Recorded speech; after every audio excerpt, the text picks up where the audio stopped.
আসসালামু আলাইকুম। রাখি কিচেনের পক্ষ থেকে আপনাদেরকে জানাই আন্তরিক শুভেচ্ছা এবং অভিনন্দন। আশা করি আপনারা ভালো আছেন। আল্লাহর রহমতে আমিও সবাই ভালো আছি। এবং আমার এই পবিত্র মাহে রমজান উপলক্ষে আজকে আমি আপনাদেরকে চিরার পোলাও করে দেখাবো কীভাবে অতি সহজে বাসায় চিরার পোলাও করা যায়।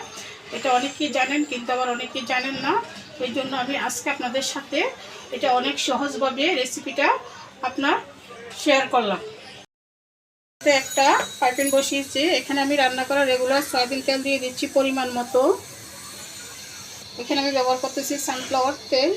আপনারা যে যেটা খান ওইটাই ব্যবহার করতে পারবেন। তাতে আমি এখানে দিয়ে দিব পেঁয়াজ কুচি। এখানে পেঁয়াজ কুচি আমি 4টা নিয়েছি। মরিচ কুচি দিয়ে দিলাম, দারচিনি দিয়ে পাল্টা করে রাখা। দেখেন বন্ধুরা, এর সাথে আমি পরিমাণ মতো লবণ দিয়ে দিব। লবণটা দিব আমি তাড়াতাড়ি পেঁয়াজটা যাতে আপনার সিদ্ধ হয়ে আসে, এই জন্য। দেখেন বন্ধুরা, আমার পেঁয়াজটা হালকা বাদামি কালার হয়ে আসছে। এ পর্যায়ে এখানে আমি 1 চামচ ধনের গুঁড়া অ্যাড করে দিচ্ছি। হলদের গুঁড়া 1 চামচ দিয়ে আর অর্ধেক। দেখেন বন্ধুরা, সব মশলাগুলো দিয়ে ভালো করে কষিয়ে নিয়ে এর সাথে দিয়ে দিচ্ছি গাজর কুচি, টমেটো কুচি। এখানে আমি 2টা নিয়েছি। গাজর একটা বড় সাইজের নিয়েছি। নিয়ে সব ভালো করে সব মশলাগুলো একসাথে মিশিয়ে নিব। সব কিছু নেড়ে চেড়ে ভালো করে কষিয়ে দিচ্ছি। বন্ধুরা, সব কিছু ভালো করে আমি কষিয়ে নিয়েছি। এই পর্যায়ে এখানে আমি 2টা ডিম ভেঙে দিয়ে দিব।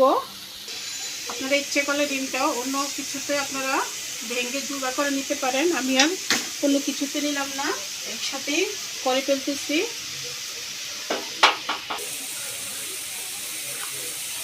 ডিমটাকে আমি এভাবে জুড়া করে নিচ্ছি। বন্ধুরা, ডিমটাকে ভালো করে আমি স্ক্র্যাম্বল করে নিলাম। এখন সব কিছু আমি একসাথে মিশিয়ে দিচ্ছি আবার ভালো করে।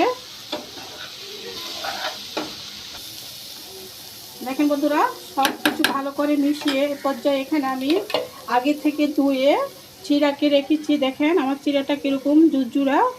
এই যে আগে থেকে ধুয়ে ভালো করে 2 বা 3 বার পানি দিয়ে ধুয়ে এভাবে একটা ছাঁকনির মধ্যে নিয়ে চেকে রেখেছি।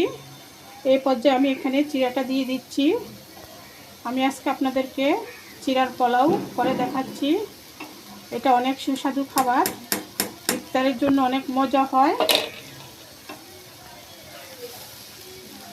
আপনারা আমি যেভাবে তৈরি করলাম ঠিক এভাবে তৈরি করে বাসা খেয়ে দেখেন। এটা আমার খাবার, তাই আমি আজকে আপনাদের সাথে শেয়ার করলাম। বন্ধুরা, এর সাথে আমি একটু টমেটো সস দিয়ে দিচ্ছি। এই সসটা আমার নিচে হাতে তৈরি করা, দোকানের কিনা সস না, এটা আমি নিজে বাসায় বানিয়েছি। আপনাদের যদি দেখার ইচ্ছা হয় তাহলে আমার চ্যানেলে দেওয়া আছে কীভাবে টমেটো সস বানাতে হয়। দেখেন বন্ধুরা, এর সাথে আমার তৈরি হয়ে গেল চিরা পোলাও। এই যে দেখেন কতটা জুরজুরে হয়েছে, দেখলেই বুঝতে পারবেন। আমি চুলাটা বন্ধ করে দিচ্ছি। দেখেন বন্ধুরা, আমার চিরার পোলাওর কালারটা কতটা সুন্দর এবং আকর্ষণীয় হয়েছে। আমি যেভাবে বাসায় বানিয়েছি আপনারা ঠিক এভাবে বাসায় বানিয়ে খেয়ে দেখবেন। এটা অনেকটা সুস্বাদু, অনেক ভালো একটা খাবার আপনাদের। এটা অল্প তেলের মাধ্যমে এবং সবজি দিয়ে, অনেক বাচ্চারা দেখা যায় যে সবজি খেতে চায় না। এই রমজান মাসে আপনারা বাচ্চাদেরকে সবজি খাওয়ানোর জন্য এইভাবে প্রসেসটা করে নিতে পারেন। আশা করি আপনাদের সবার কাছে ভালো লাগবে। আমার এই ভিডিওটা যদি ভালো লেগে থাকে তাহলে অবশ্যই আমাকে লাইক, শেয়ার, কমেন্ট করবেন। প্লিজ আমার চ্যানেলটাকে সাবস্ক্রাইব করুন এবং আমাকে এগিয়ে যাওয়ার জন্য সাহায্য করুন।